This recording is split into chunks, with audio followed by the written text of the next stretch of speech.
Welcome to Family Policy Matters, a weekly podcast and radio show produced by the North Carolina Family Policy Council. Hi, I'm John Rustin, president of NC Family, and each week on Family Policy Matters, we welcome experts and policy leaders to discuss topics that impact faith and family here in North Carolina.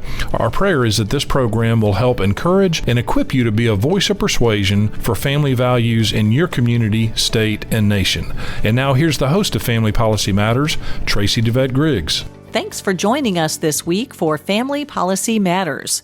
As we prepare to celebrate the 250th anniversary of the signing of the Declaration of Independence, what a treat to get to spend some time talking with noted historian David Barton. Barton is founder of an organization called WallBuilders that's dedicated to teaching America's forgotten history and heroes, emphasizing the moral, Christian, and constitutional foundation on which our nation was built. David Barton has several best-selling books. He's a sought-after speaker, and he has amassed an amazing library of original writers from the founding era. David Barton, welcome back to Family Policy Matters. Hey, Traci, good to be with you. Thanks for having me. All right, well, tell us about WallBuilders. Why did you think it was important to even begin this organization many years ago? We based WallBuilders on the story of the Bible book of Nehemiah. And the story of Nehemiah in the Bible is one of a nation that had been great. It fell. It got into disrepair. A lot of bad stuff was happening. It got hauled off into captivity. And Nehemiah, who was a civil leader and very God-oriented guy, came back and looked at all the mess that was there in the nation. He said, guys, let's rebuild so we'll no longer be a reproach. And as I ended up discovering a lot about America and American history, things that I had never been taught in school, but yet I found that they were the actual documents, I felt like, we need to rebuild too. We've been really torn down. We went through the 60s when everything started turning anti-America, and then progressives really got a hold of education in the 60s and 70s, and then we really learned to hate America. And we just went in so many directions that were so contrary to really our heritage in so many favorable areas. We felt like, hey, we need to rebuild. And what I loved about the story of Nehemiah was there was no great expert involved in it. He said, hey, every one of you just rebuild right around where you are, wherever you live, whatever your home is. If you want to take a little more, that's great. Just rebuild right around you. And it's the best grassroots story in the Bible. These folks, in a matter of just 52, 53 days, were able to rebuild the entire city just because everybody took a little part of it. And so that's the story we liked. And for me, I grew up at a time when my sixth grade history teacher told me that George Washington had 26 illegitimate children, giving new meaning to the phrase Washington slept here. So that's how bad we were in America now. As a sixth grader, I didn't know that wasn't true. That's what my teacher's telling me. He knows. I don't know. And so I really didn't like the founding fathers. I didn't like America. And later in life, as a college kid, I came across some really old original American documents and found out that Washington was not what he had been made out to be in just so many ways. And so when I saw the originals and I heard what I'd been taught, that's where I got interested in history and trying to bring that history back so that other people know, because I knew they'd been taught what I'd been taught because I was in school. So that's what we've done for the last several decades, is try to bring that history back out, help rediscover it, kind of like what happened with the story of Josiah and the temple. When they rediscovered their history, they had a national revival. And I kind of think that that's where we're headed now with the 250th. It's a great opportunity for a national rediscovery of who we actually were, and therefore a national revival to go with it. Okay, so you've been doing this for a while. How do you feel? Do you feel like you've made some progress in educating people? Well, I don't know if we're making progress, but I know the nation is. Right now, I'm one of 9 individuals appointed in the state of Texas content advisors to write our textbooks. And our textbooks are significant. Texas and California is 24% of the nation's school kids. So when a textbook is written for Texas or California, pretty much everybody else is going to get it to some degree because there's just not that many publishers and they don't really publish for smaller states. But Texas has 5.5 million students. And so between us and California, that's a lot of kids they publish for. And what's happening right now in Texas is we're going back. We're going through the founding fathers in these courses. And I'm talking to the standards. The new standards are coming out. We're talking the faith of the founding fathers. We're going back to things that haven't been discussed probably in 60 years, even though they're well historically documented. And we've had a lot of help from the legislature. The legislature says, hey, every grade, we want stuff included from the Bible. We want biblical literature. We want stuff out of the classics that show biblical reflection. We want excerpts from the Old New Testament taught in every class. That's not stuff that was even going 15 years ago. So as I look at what's happening, 22 states now have introduced legislation to restore the 10 Commandments to the classroom. That wasn't going 5 years ago. So there is stuff going all across the nation right now. Texas passed laws to put prayer and Bible back in schools. That started this year. There's just so much going that I didn't know if I'd ever see in my lifetime, but it's going right now. Of course, there's a lot of opposition, but at least it's happening. And so I see really good things happening right now in the nation. And 250th, I think, is going to be part of that. Well, that's very encouraging about what's going on in Texas. Are there some ways that we here in North Carolina can start walking in that direction? Yeah, it involves going on the offensive. I mean, that is a biblical precept of being on the offense. It says a wise man attacks the city and tears down the stronghold in which they trust. And that concept of being offensive minded. And what's happened, and people may not be aware of this, but let me give a little perspective legally. We've been in legal battles now for 50, 60 years. It goes back to literally the first time we ever took prayer out of schools was 1962, which means we had just about 180 years of having prayer in schools. And when the court took it out in the 1962 case, they did not give a single historical or legal precedent. They just said, we're not going to do this anymore. Next year, they took Bible out of school. And so we've had it gone for 60 years, and people think this is the way it's always been. This is the way the founding fathers wanted it. Time out. It had never happened until 62, 63, when a bunch of progressive justices got on, and they did not cite a single historical or legal precedent. So over that period of time, we've had so many cases go to the court. They said, well, if you're going to take prayer and Bible out, let's get rid of nativity scenes, and let's get rid of the 10 Commandments, and let's get rid of creation science in the classrooms. And they went through everything that was available. And so over that period of time, following 1971, there have been more than 5,000 federal cases that took religious expression out of the public. And what happened in 2019 was, with new justices on the court, they said, this is not right. This is not historical. This is not constitutional. This was done in the 60s, and it's time to go back to what's constitutional. So they introduced what's called the history and tradition test. And the Supreme Court said, if you can show us that something is historical and traditional, we're going to assume that it's constitutional. And so that is what's happened. That's why they've turned over so many things since then. So with that, that's why 22 states have now reintroduced the 10 Commandments back in. I spoke just this weekend at a county in Oklahoma where they put In God We Trust in every courtroom. They have posted that on the outside of the building, backlit it with lights. Tarrant County, the 13th largest county in the nation, here in Texas, they just erected a massive marble monument of the 10 Commandments. No lawsuits on any of this stuff because it's now constitutional.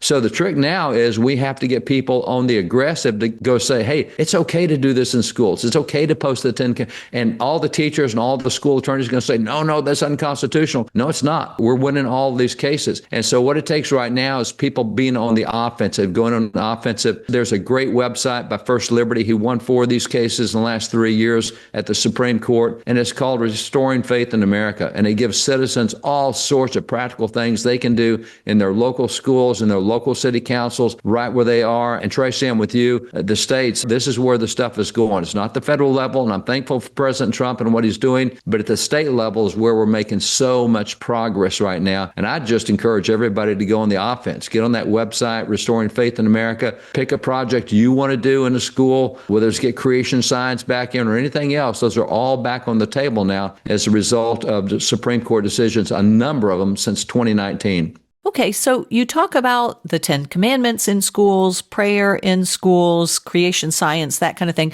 but also you're a proponent of the separation of church and state. So talk about why those two ideas don't conflict. Yeah, separation of church and state, you have to understand it not in the way the court redefined it, because the phrase comes from a letter that Thomas Jefferson wrote, and that letter is 233 words long. When the court used to quote all of Jefferson's letter, they used that letter to keep religious expression in public, as they did in a case called Reynolds versus United States, 1878. But in 1947, for the first time, the Supreme Court quoted only 8 words out of that 233-word letter. They quoted a wall of separation between church and state. They then redefined it and said, hey, with this wall of separation between church and state, you can't have religious stuff in public anymore. Exactly the opposite of what Jefferson did. So Jefferson's wall of separation was to keep the federal government from saying, hey, you all have to be Baptist or Catholics or Presbyterians or Quakers. You can't let the federal government set up a national denomination. And that's the way it had been across Europe. That's not what America was. And so separation of church and state had nothing to do with religious expressions in public. It had everything to do with the federal government trying to establish a single denomination. And so when you understand separation of church and state, none of this stuff should have happened, which again is why it was done without precedent and why the Supreme Court had to take a 233-word letter and edit it down to only 8 words so they could find a phrase they could redefine to do what they've done in the last 60 years. Let me play devil's advocate here. So let's say we do start putting the 10 Commandments in schools. We start teaching creation science.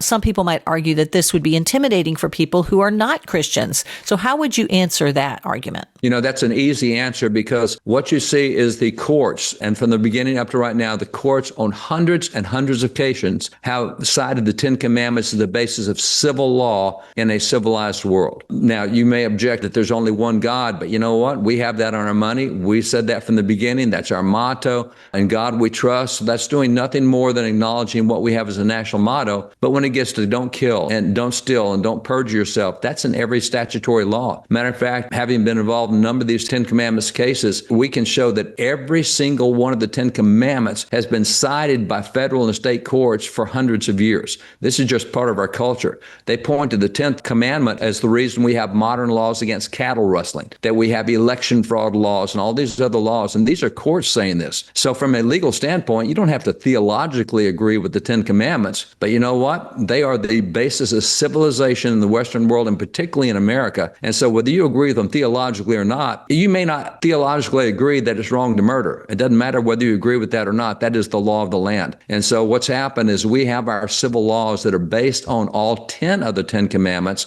You don't have to agree theologically, but that's what's produced a civilized nation. Okay, well, let me give you another scenario that you might hear out there in the culture, and that is that really all you want is just a white Christian nation and you would like everyone else to leave. How would you answer that kind of objection?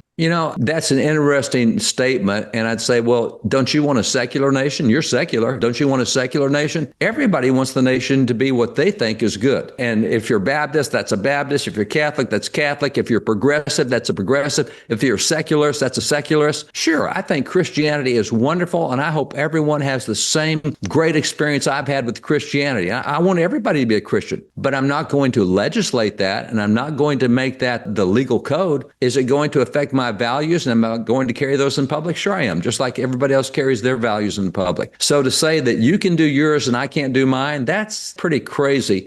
And that's what they often say to try to back us out and back us away from holding our values. Now, I will point out, you may not like my values, but all 50 states have on the record right now what's known as the Good Samaritan law. That's a teaching only that appears in the Bible of the New Testament. It doesn't appear anywhere else. That Good Samaritan law we have in all 50 states. Guess what? That's a Christian value.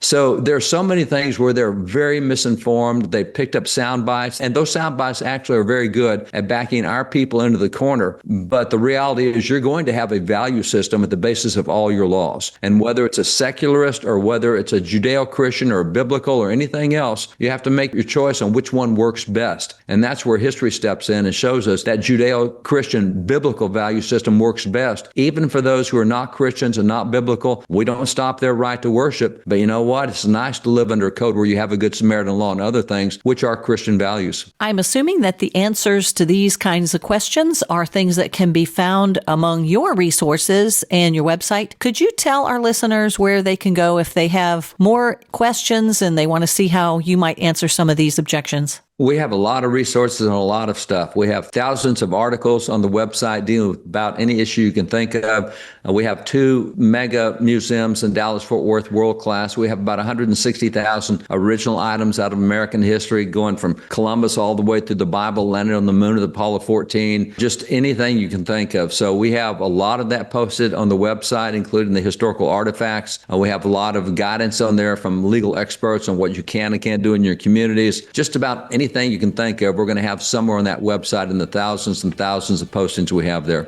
Well, all right. Thank you for that. David Barton, founder of WallBuilders. Thanks for all your great work and for joining us today on Family Policy Matters. Thanks, Tracy. We appreciate all you guys do. God bless you. Thank you for listening to Family Policy Matters. If you enjoyed this episode, please subscribe to the show and leave us a review. To learn more about NC Family and the work we do to promote and preserve faith and family in North Carolina, visit our website at ncfamily.org. That's ncfamily.org. And check us out on social media at NC Family Policy. Thanks, and may God bless you and your family.